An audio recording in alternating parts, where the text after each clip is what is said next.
Младеж си търсил работа и я намерил. Започнал като дървосекач в една фирма. Изключително бил развълнуван и радостен, мотивиран и през първи ден от неговата нова работа той отсякал цели 18 дървета. През втория ден обаче, въпреки ентусиазма и мотивацията, резултатът му слезнал на 15.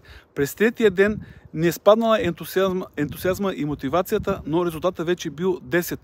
Той се притеснил и помислил, че няма да се справи с новата си работа и затова отишъл при шефът му и му разказал какво се случва. А шефът го погледнал и му казал: а ти през това време успя ли поне един път да наточиш брадвата си?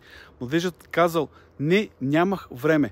Това е днешната история, днешното вдъхновение и какъв е изводът. Изводът е, че много пъти в живота ни обръщаме внимание на детайли, които ще спомогнат за нашето надграждане на нашите качества и умения. А това спомага в крайна сметка и на крайния резултат.